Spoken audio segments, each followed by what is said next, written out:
Haleluya, salam damai sejahtera di dalam cinta kasih dari para Bapa kita Tuhan Yesus Kristus. Selamat malam, Rabu malam hari ini tanggal 18 Juni 2025. Kita selalu bersyukur kepada Tuhan Yesus, Bapa yang baik. Selalu kita mau berharap kepada Tuhan. Semakin kita mau dekat dengan Tuhan. Ada waktunya pagi, ada waktu malam, sebentar harus kita berbaring tidur. Dan pada waktu kita berbaring tidur, kita tidak tahu apa yang akan terjadi di malam hari ini dan besok dan selanjutnya, karena dunia penuh dengan kegelapan.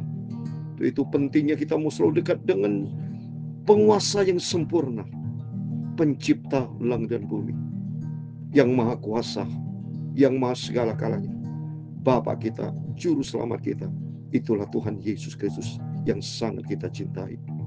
Atas rahmat anugerah Tuhan kita berurutan. Kemarin kita sudah membaca Wahyu pasal 6. Saya sudah katakan 6 angka manusia. Kejatuhan manusia, sebentar akan datang hukuman.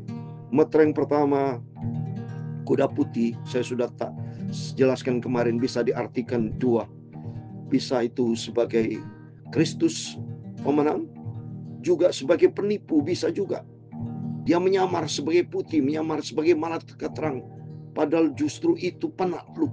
Itu bisa terjadi, saudara. Ya, karena kalau kita lihat, materai berikutnya adalah materai yang bicara tentang hukuman. Jadi manusia itu layak sudah menerima hukuman kekal.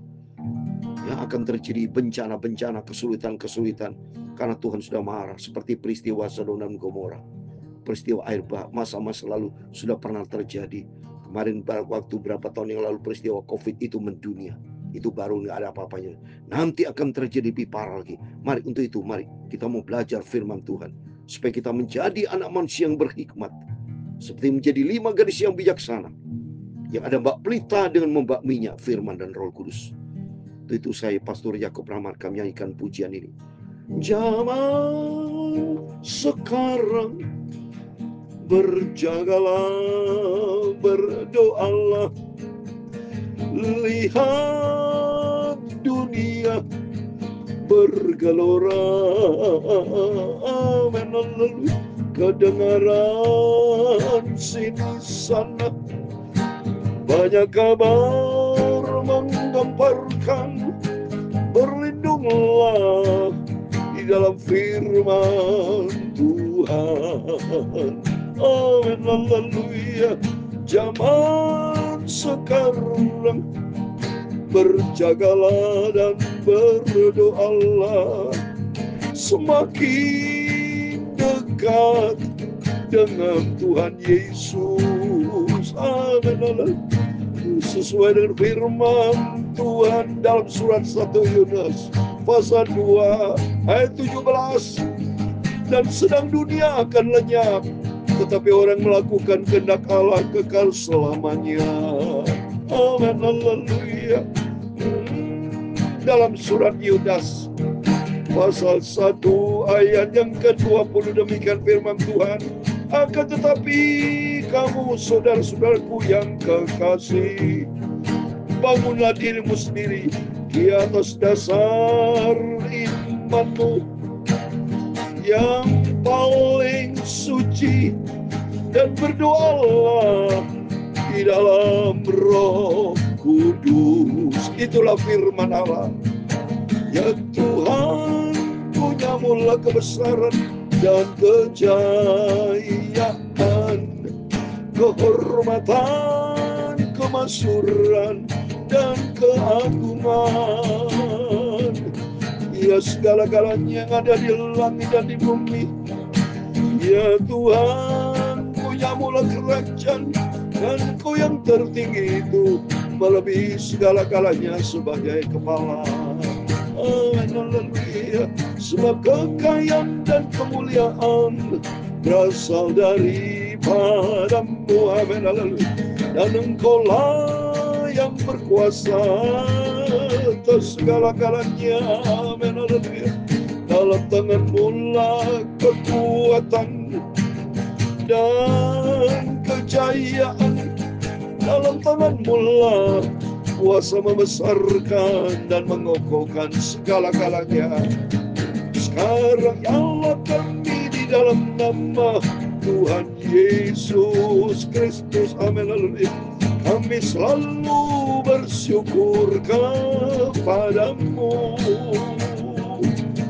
dan memuji namamu yang agung itu. Itulah Tuhan Yesus Kristus. Amin. Haleluya. Bapa, malam hari ini Bapa, kami mau baca firman-Mu. Sucikan mulutku, pikiran dan hatiku. Ampunilah semua dosaku, ampunilah semua salahku Bapa. Kuduskanlah hidupku oleh kuasa firman-Mu. Segala puji, hormat, segala kebesaran, ketinggian, kemuliaan, keagungan, kesempurnaan, kekudusan, tempat tertinggi di atas segala galanya hanya bagi Engkau Allah Bapa di dalam kerajaan surga. Dalam nama Tuhan Yesus Kristus kami sudah berdoa mengucap syukur. Haleluya. Amin. Selamat malam. Salam damai sejahtera di dalam kasih daripada Tuhan Yesus. Buat Bapak Ibu Saudara semua bersama saya yang disayang, diberkati oleh Tuhan Yesus. Rabu malam ini 18 Juni 2025. Mari kita mau selalu dekat dengan Tuhan. Biar kita membangun iman kita di atas bangun dasar iman yang suci. Kata firman Tuhan dalam Yudas pasal 1 ayat 20. Akan tetapi kamu, saudara-saudaraku yang kekasih, bangunlah dirimu sendiri di atas dasar imanmu yang paling suci, dan berdoalah di dalam Roh Kudus. Amin. Haleluya. Supaya hidup kita tidak berjalan di dalam kedagingan, jangan berjalan di dalam keinginan manusia, jangan pernah sombong, tapi marilah kita rendah hati di hadapan Tuhan Yesus. Karena Dia sumber segala galanya. Dia akan angkat kita kalau kita rendah hati. Tapi kalau sombong, Dia akan rendahkan, hancur. Allah musuh orang yang congkak sombong, tapi yang mengasihi orang yang rendah hati. Amin. Terpujilah nama Tuhan Yesus. Saya bersyukur sama Tuhan. Kalau saya diberikan kekuatan, kesehatan bersama Bapak Ibu bisa sehat sampai detik ini, berarti Tuhan masih berkenan, berarti Tuhan cinta, Tuhan masih percaya kepada kita. Kalau Tuhan masih percaya, jaga kepercayaan yang Tuhan percayakan kepada kita, supaya kita tidak boleh hidup. Don't be careless, don't be careless. Jangan hidup sembrono, tapi we have to be careful. Mari kita mau hidup hati-hati, berjaga dan berdoa di dalam firman Tuhan. Amin. Mari kita kembali baca firman Tuhan. Kita mau baca lanjutan saudara ya. Wahyu pasal 6 ayat 3 dan 4. Baca Wahyu ini harus pelan-pelan, tidak cepat-cepatan. Supaya kita memahami, mengerti, dan kita renungkan. Dan sikap apa yang harus kita kerjakan. Supaya hidup standar manusia kita ini harus disesuai dengan standar ilahi. Manusia diciptakan Tuhan serupa dengan Kristus.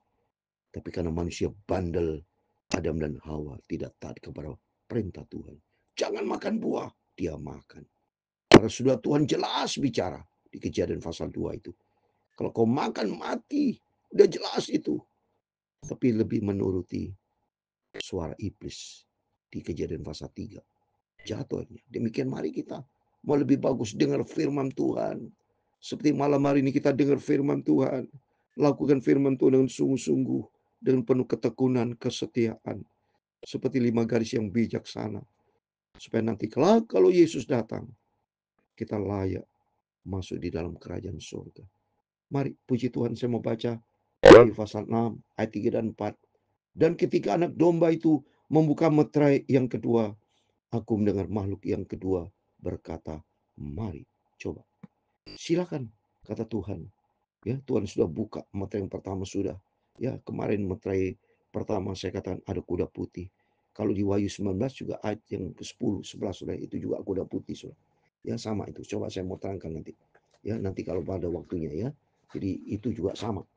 Ya, kalau bicara putih-putih itu bisa diartikan 2 tafsir, Saudara ya. Tafsir yang pertama ayat 11, lalu kemudian di surga terbuka sungguhnya ada seekor kuda putih. Ini kalau yang ini jelas ini Tuhan Yesus. Ya. Kalau di sini yang kemarin saya baca kuda putih juga ya, bisa diartikan dua saudara ya. Karena di sana, karena kesimpulannya di ayat materai-materai selanjutnya itu bicara hukuman ya. Jadi bisa ditafsirkan ini memang hukuman, bisa antikris ya. Karena berikutnya setelah antikris itu datang hukuman saudara, jelas. Itu mari kita lihat yang ketiga, materai yang kedua, yang kedua saat ini ya, ayat yang ketiga maksud saya ayat ketiga, tapi materai yang kedua. Dan ayat 4, majulah seekor kuda lain, kuda merah padam, dan orang yang menungganginya dikaruniakan kuasa untuk mengambil damai sejahtera di atas bumi, sehingga mereka saling bunuh, dan kepada dikaruniakan sebilah pedang yang besar. Sebilah pedang bicara soal kekuasaan, saudara. Ya, suatu peristiwa akan terjadi. Orang kalau udah keluar pedang kan seram, saudara. Itu pasti terjadi pembunuhan besar-besaran. Maka dikatakan kuda merah padam, orang menungganginya dikaruniakan kuasa untuk mengambil damai sejahtera. Jadi jelas yang Tuhan berikan damai sejahtera. Saat ini masih kita ada damai sejahtera. Tapi suatu hari kelak, manusia itu tidak ada damai sejahtera. Karena ketidakdamai sejahtera, orang mau mati tapi tidak bisa mati, saudara. Coba saya mau baca. Ya, Wahyu 13 ayat 10. Demikian firman Tuhan. Ya, jadi sekarang orang mati dengan pedang, saudara. Barang siapa ditentukan untuk ditawan, ia akan ditawan. Barang siapa ditentukan untuk dibunuh dengan pedang, ia harus dibunuh dengan pedang. Yang penting sinar ketabahan dan iman hukum. Nanti terjadi pembunuhan. Dan kalau di Wahyu pasal 96, saya mau baca. Wahyu 9 ayat 6. Coba ini, wah seram, saudara. Dan pada masa itu orang-orang akan mencari maut, tapi mereka tidak akan menemukannya. Dan mereka akan ingin mati, tapi maut lari. Orang karena stresnya mau cari mati, tapi tidak bisa mati. Ini perhatikan loh, saudara. Jadi nanti akan terjadi suatu peristiwa yang sungguh sangat-sangat mengerikan. Bahkan kalau kita bicara di Markus 13, saudara, saya mau baca Markus 13. Itu akan terjadi siksaan di mana belum pernah terjadi. Maka ini firman Allah. Lebih bagus Bapak Ibu percaya kepada firman. Bukan percaya kepada dagingan berita-berita dunia. Jadi peristiwa dunia. Dunia di dalam keadaan tidak baik. Peristiwa Israel perang dengan Iran. Iran katakan dia akan serang terus Israel. Coba ini. Ini tanda-tanda kedatangan Tuhan. Coba nih ayat 19 saudara ya. Saya mau baca Markus 13 ayat 18 dan 19. Berdoalah supaya semuanya itu jangan terjadi pada musim dingin. Apa maksud musim dingin? Jangan sampai Bapak Ibu dingin rohani. Untuk itu berarti selagi kita hangat, selagi kita cinta Tuhan, selagi Tuhan berikan kesempatan, selagi Tuhan berikan kita sehat, mari banyak berdoa, berjaga, cinta Yesus. Jangan nanti seperti 5 gadis yang bodoh terlambat, musim dingin terlambat, gak bisa lakukan apa-apa, hancur. Karena apa? Ayat 19-nya lihat. Sebab pada masa itu, pada masa musim dingin itu akan terjadi siksaan. Orang nanti dingin rohani, saudara. Ya, jadi orang banyak murtad, tidak ada kasih, sombong, congkak, kacau balau. Di situ nanti terjadi siksaan seperti yang belum pernah terjadi sejak awal dunia yang diciptakan Allah sampai sekarang dan yang tidak akan terjadi karena selesai nanti nggak ada lagi saudara. Ya, nanti bumi yang akan datang itu diciptakan bumi yang baru, langit yang baru, ciptaan yang baru. Hanya orang yang ciptaan baru di dalam Kristus yang taat kepada firman Tuhan yang akan selamat. Maka hati-hati, so. Maka di sinilah dengan sebilah pedang yang besar. Ini firman Allah saya sudah sampaikan loh. Keliru besar kalau Bapak Ibu anggap sepele ini. Ya risiko hidup sebuah pilihan. Bapak Ibu mau dekat dengan Tuhan atau jauh dari Tuhan. Tapi bagi saya sebagai hamba Tuhan, saya mau ajak Bapak Ibu di dalam nama Tuhan Yesus Kristus. Ayo kita dekat dengan Tuhan. Kita mau intim dengan Tuhan. Kita membangun hubungan sehat dengan Yesus. Sebab dia raja di segala raja. Dia pencipta segala-galanya. Tuhan yang punya nafas Bapak Ibu. Yang punya nafas saya. Yang punya segala-galanya. Mari sesuai dengan firman Tuhan. Kita mau berdoa di dalam Roh Kudus. Kita mau berjaga dan berdoa. Supaya dengan berjaga dan berdoa, kita waspada. To be wise, saudara. Menjadi orang yang bijaksana. Supaya hari demi hari, lihat ini, keadaan dunia yang semakin mencekam. Dengar-dengar berita yang dimana tempo hari katanya ada virus untuk TBC lah, macam-macam itu membuat orang makin serem. Ya, sudah terjadi COVID lagi terjadi. Ya, inilah pokok keadaan dunia nanti, semua akan kacau balau. Akan terjadi dalam 2 Timotius 3:1, masa-masa yang sukar. Jangan berharap dunia akan datang lebih baik, tapi berharaplah hanya bersama Yesus kehidupan lebih baik. Bersama dengan Yesus ada damai sejahtera. Bersama Yesus ada keselamatan. Surga bersama kita. Kalau kita bersama Yesus. Tuhan memberkati kita semua. Zaman sekarang, berjagalah, berdoalah. Amin. Lihat dunia bergelora. Amin. Kedengaran sini sana banyak kabar menggemparkan, berlindunglah di dalam firman Tuhan. Amin, haleluya. Tuhan memberkati engkau dan melindungi engkau. Tuhan menyinari engkau dengan wajah-Nya dan memberi engkau kasih karunia.